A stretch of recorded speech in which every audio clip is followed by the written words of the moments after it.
A lot of times, hypersexuality can be confused with a high sex drive. So here are some signs that you might be hypersexual. If you spend a lot of time thinking, planning, or doing sexual activities, if you find yourself craving sexual activity when you are feeling negative emotions like anxiety, depression, boredom, stress, if you feel super bad about yourself or super sad or anxious or insecure after doing these acts, if when you have these desires, you feel like you physically cannot stop yourself from doing them. It makes you feel almost crazy. No matter how long you sit here and try to argue with yourself, you literally cannot stop yourself from doing something sexual. You feel embarrassed, guilty, and awful for doing these sexual activities most of the time. But you go to extreme lengths to fulfill these desires because it feels like you have to. And in the end, it does not matter if this hurts you emotionally or physically. It does not matter if it hurts the other person emotionally or physically. You cannot help yourself. You have to fulfill these desires. If this is how you feel, it is super likely that you are hypersexual. And it is not something to feel bad about. It's not something to feel embarrassed about, but it's very unhealthy for you, unsafe for you, and it can destroy your relationships with yourself and others. Hi, beautiful. My name is Andrea. I am the author of A Pretty Girl's Guide to Success, which is a manifestation guide that teaches you the pretty girl mindset so that you can manifest anything at any time effortlessly. And today we are here to talk about hypersexuality. We are going to talk about signs that you are hypersexual. We are going to talk about why you are hypersexual. And we are going to talk about how to stop being so hypersexual. Because I know it affects you daily so fucking much, mentally and physically. And it can be very harmful to both. I do want to put a disclaimer that I am not a licensed therapist. I am not a doctor. You should absolutely go to a professional, go get therapy. This video comes from a lot of my experiences with it, the things I've learned in therapy, the things I've learned watching YouTube videos, and really just based off of my journey with hypersexuality and how I healed from it because it used to affect me so badly and I really felt like it was ruining my life. So without further ado, let's get into it, beautiful. I'm so happy you're here. For hypersexual people, sex is really used more like a drug. It is used to temporarily feel that high of connection, control, or the chemical. But when it's over, we quickly come down from that high and we feel even lower than we did before. And it becomes a cycle of our subconscious mind trying to comfort ourselves by creating these desires that feel impossible to say no to. Now, this could have been brought on by so many things. This could have been brought on from sexual trauma, childhood trauma, relationship trauma, social media, just a general struggle with bad self-esteem or bad body image or anything like that. Or for me, and like many of us, all of those things at once. And these things caused us to believe that sex was the only way that we could feel love or happiness, or that sex is the only thing that we had to offer. In other words, the only thing we had to offer to receive love, happiness, connection, affection. So keeping that in mind, it is so important to realize that sex is not just about the physical. You are not craving just that physical connection. You are absolutely craving the emotional relief that sex gives you. When you are feeling lonely, stressed, sad, any type of self-hate, any type of insecurity, you view your comfort zone as sex because it makes you feel loved, wanted, happy in that moment, and valued. But in reality, using sex to cope like this is so damaging.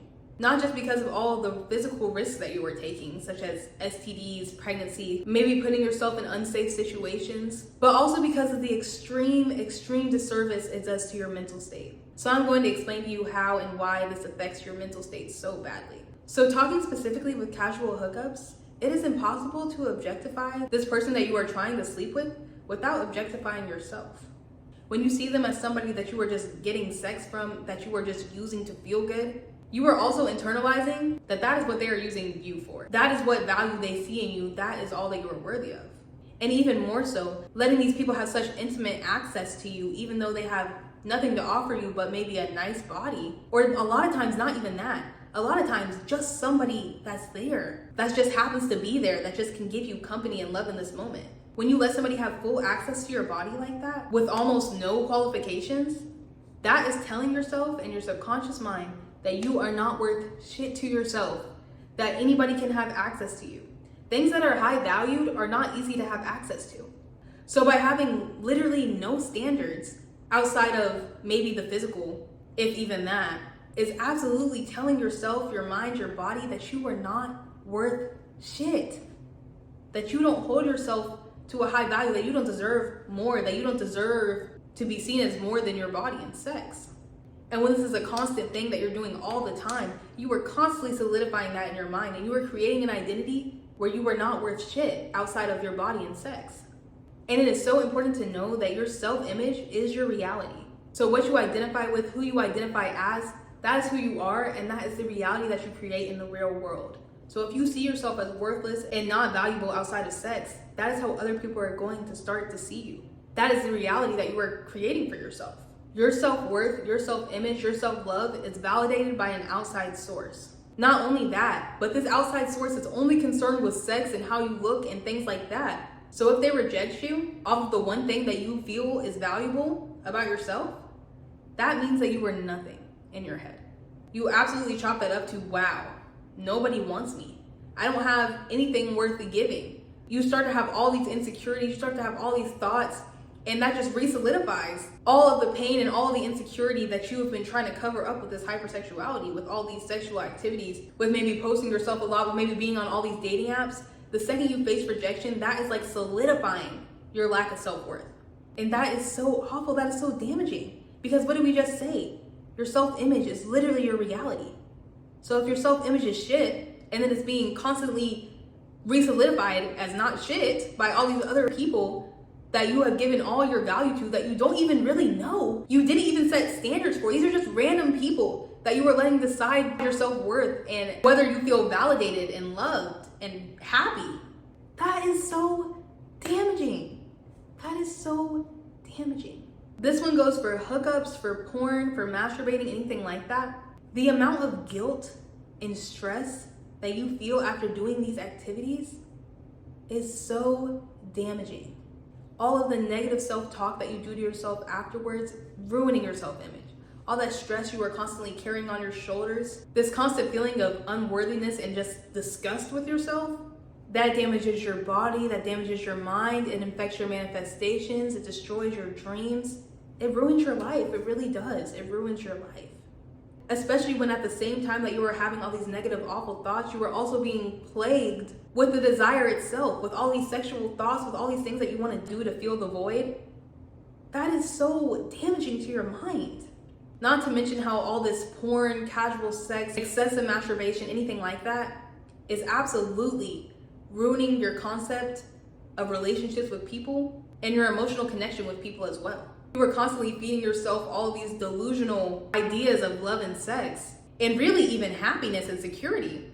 And it makes it so impossible for you to recognize real, authentic love, happiness, and security. And when you finally get those things, you just still feel yourself craving and wanting these other harmful desires. So I'm gonna tell you how to break this cycle and how to start to heal yourself and get out of this hypersexual mindset. Because I did it and you absolutely can too. Firstly, I think you should cleanse your social media.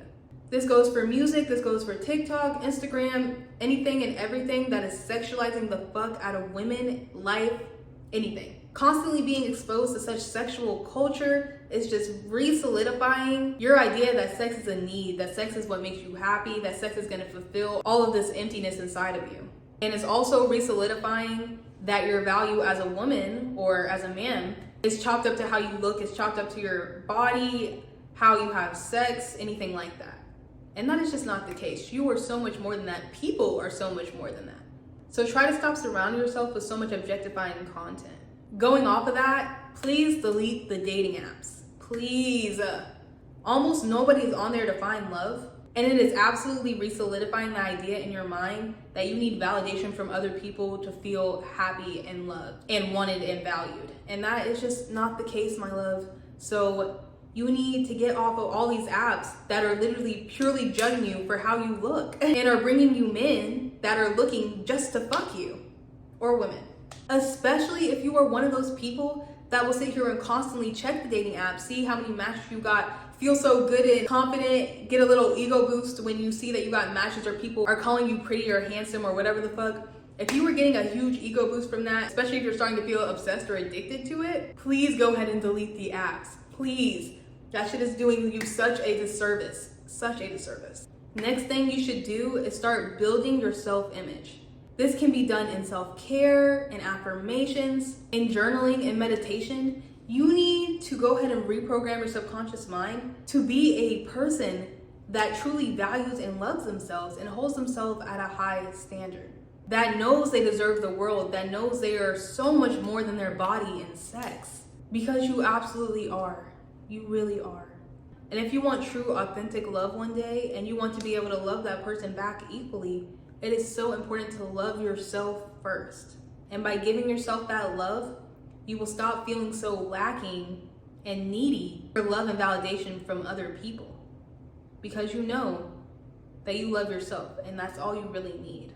The undeniable feeling of love and connection is valid, but you are just getting it from the wrong place. You need to start getting it from yourself.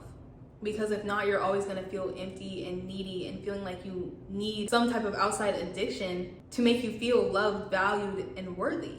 Give yourself the love you're looking for. And that is going to do so much for you in life, but especially with healing from this mindset. Next thing you need to do, kind of similar, but a little bit different, build your self-trust.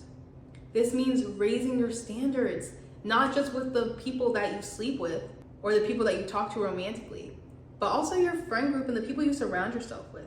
Hold yourself at a high value. Only be around people that give you energy, make you feel good, uplift you as a person, make you grow as a person. A lot of times, hypersexual people, especially me, I was always attracting super toxic, horrible relationships and friendships because I had no love for myself, because I didn't believe that I deserved more, because I was so scared of being alone. But when you get picky about who you let near you, when you start protecting your energy, you show yourself that you value yourself. You put yourself in good situations that are going to uplift you because you deserve better. You deserve the best. And you're gonna show up for yourself every single time in that way. You're not gonna let people walk all over you. You're not gonna let people manipulate you. You're not gonna let people use you. You want people in your life that see you for the amazing, wonderful person you are and treat you as such. And when you start being aware of toxic people and how they are using you or manipulating you, and are aware if they see your value or not, and of how they are treating you, it's gonna be so much easier to be able to hold yourself up to those standards in sex or relationships with partners. Because you know you're worth more. You don't want somebody to just see you as your body, as sex. You're so much more than that. You will find that it becomes such a turnoff for people to not see your value when you start valuing yourself. Lastly, face and fill in the void. First of all, face. You need to go ahead and look into your trauma, examine why you became this way, why you cope this way, how you feel when you start to have these desires, like what feelings brought that on, what events may have just happened that have led to it, what state were you in when you started having these feelings, and then fill it. Fill your void. It is so important to be your own happiness, your own love, your own security. So if you find yourself having these desires the most when you are really bored, when you haven't done anything all day, when you don't do anything, you're just sitting around, that is most likely because you are feeling unfulfilled, like you have no purpose, and that is making you feel unworthy, like you are just stagnant. And as people, we are made to always be changing, progressing, and moving. That is what makes us happy. So how do you fill in that void? Find a passion. Find something you really want to work towards. Find something that you really love to do. And actually take the time to practice that craft and get better at it. And use that to fill in your void. And it's so much better. You're not going to feel bad about yourself after. You're going to feel amazing after. You're going to feel so happy. You're going to start trusting yourself more. Realize that you show up for yourself. You don't need other people. You get to validate yourself. You get to feel how you want to feel. If you realize that it happens when you are feeling super insecure about yourself, like maybe you're just not feeling very pretty, maybe you're just feeling super down on yourself, start doing some affirmations. Go do your makeup. Go have a little spa day. Give yourself that love and affection. Tell yourself how beautiful and amazing you are. You do not need somebody else to tell you. You don't need somebody else to tell you. Shit, fucking come to this video. I'll tell you right now. You are beautiful and amazing. You are so amazing inside and out. You're perfect. You're perfect. You do not need no fucking man to go tell you that shit. You do not need some random ass Tinder hookup to fucking tell you that. I'm telling you that. You're beautiful and amazing, and start telling yourself that. You're beautiful, amazing, and worthy and valuable. And I'm so happy you're fucking here. Fucking realize how special you are. You are so fucking special. You deserve the world. Stop objectifying yourself and minimizing yourself to these fucking degrading ass acts. You deserve more. Stop treating yourself like that. Stop allowing other people to treat you like that. You should be doing things that uplift you and make you happy. Do not dig yourself further into this hole. Because honestly, when you are doing that, I absolutely believe it is self-harm. I absolutely believe that you hate yourself so much and hate the way that you have been feeling and feel like you can't cope. And so you are self-harming by sitting here and degrading yourself by either sitting here masturbating in your bed all day, by going and hooking up with all of these random people that make you feel dirty and disgusting. Like, what do you call that? You are literally doing things that make you feel like shit, that hurt you inside and out. What is that? That is self-harm. Find something else to fill in the void. Find something else. Find a hobby. Find good friends and relationships that actually uplift and build you. Anything. Literally anything. If you can find any healthy coping mechanism, that almost always is gonna be able to replace your addiction. I have self-harmed in so many ways in my life. I've had eating disorders, my hypersexuality, literally physically self-harming, self-sabotage, abusive relationships. It's all self-harm. It's all because you can't face this hole inside of you. Figure out what the fuck is going on, heal yourself, and become the highest, most amazing version of you. Because right now you are holding yourself the fuck down and you do not deserve that. You do not fucking deserve that. And we need to see the beautiful, amazing person that you are underneath all of this bullshit, underneath all this fucking trauma and coping mechanism and bullshit that you got going on. I need you to uncover that and see how beautiful and amazing you are and start treating yourself like that. Start treating yourself like you are fucking priceless because you are. And you were put on this earth for a reason, and we need to see you fucking shine. You need to come out here and change fucking lives. Trust me, I've been there before, and I promise you, you can get out of it. You can get out of it. I really hope this video helps you. I hope it helps you understand yourself a little bit more. I hope it helps you heal and get out of this little stage in your life, because I promise it's just a stage. I refuse to believe that you will be like this forever, because you just won't. It's not who you really are. But if you enjoyed this video, please leave a like, leave a comment. Let me know that I helped you, because that is all I do this for. That is all I want. Is to be able to help people, especially young women that were going through the same mental battles I was, that were struggling to find themselves, that were struggling to find happiness and peace. That is why I started doing this. That's why I wrote my book. That's why I do all the things that I do. And I'm so happy that I got to be a part of your journey. I love you so much. Thank you for being here. I'm so happy you're here. I love you. Join the family.